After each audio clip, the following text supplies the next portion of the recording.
Ha. Allah. Media listen proper. And let the world listen proper. Media listen proper. And let the world listen proper. Media listen proper. People of God listen proper. I have seen flags. Yes, on half mast in England.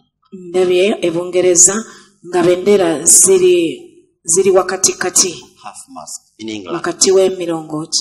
And I have seen horses riding chariots. I have seen horses riding chariots. Oh.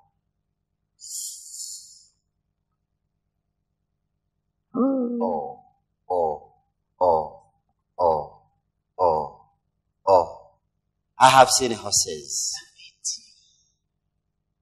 I have seen horses riding chariots. And the flags half mast.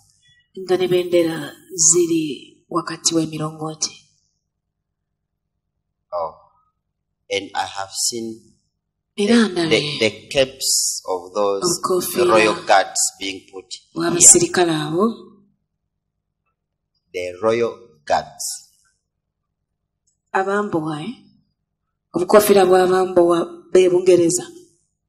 On the shoulders. Oh.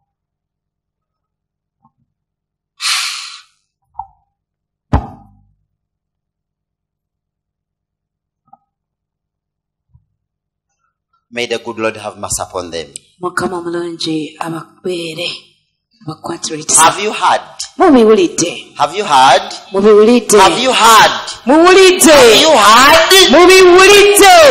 I think only this time you people, you'll prove that the Lord has raised a new generation of prophets.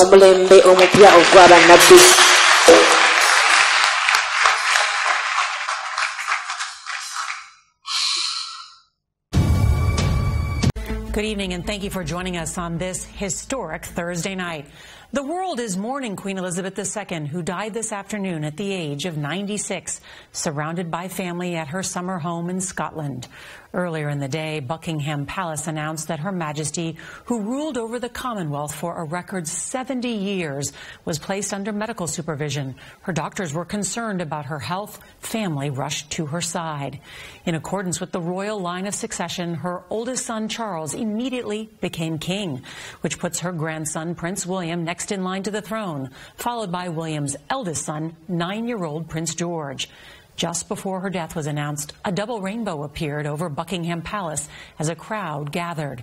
President Biden visited the British Embassy in Washington late today and left a message in a condolence book. In a statement, he said Queen Elizabeth was a stateswoman of unmatched dignity and constancy who deepened the bedrock alliance between the United Kingdom and the United States. We have a team of reporters covering the death of a queen described as a stalwart leader, and CBS's Charlie D'Agata will start us off from Buckingham Palace. And good evening, Charlie. What's the scene like there? Okay. Good evening to you, Nora. There has been an outpouring of grief and emotion here at Buckingham Palace. Thousands of people have gathered to pay tribute despite the rain. And although this is a moment that we've all been expecting, it's hard to imagine this country without her. The official notice hung on the gates of Buckingham Palace in accordance with royal protocol. The Queen died peacefully in Balmoral this afternoon. Senior members of the royal family raced to be at her bedside today at Balmoral Castle, her summer home in Scotland. Prince Charles, now King Charles, was already there. Her grandson, Prince William, who came without Kate, and the Queen's other children made their way to the royal residence. Prince Harry traveled by himself and came later. Meghan remained behind in London. On the Queen's death, His Majesty, King Charles III, issued the statement, "We mourn profoundly the passing of a cherished sovereign and a much-loved mother." The new Prime Minister, Liz Truss, said the country is devastated. Queen Elizabeth II was the rock on which modern Britain was built. The Queen was last pictured meeting with the Prime Minister on Tuesday and standing on her own, smiling by the fire, cane in hand. The 96-year-old monarch was hospitalized last October, suffering from what the palace called episodic mobility problems, forced to cut back on most public engagements since, only appearing at a few of the events during her Platinum Jubilee, marking 70 years on the throne. She has slowed down considerably, appearing more frail in recent weeks with a significant weight loss. And the death of Prince Philip in April last year, her husband of more than 70 years, paid reminder that her reign was moving into its final, inevitable chapter. Tonight, the country mourns not just the passing of a national figure, but part of its very identity, the only monarch most have ever known.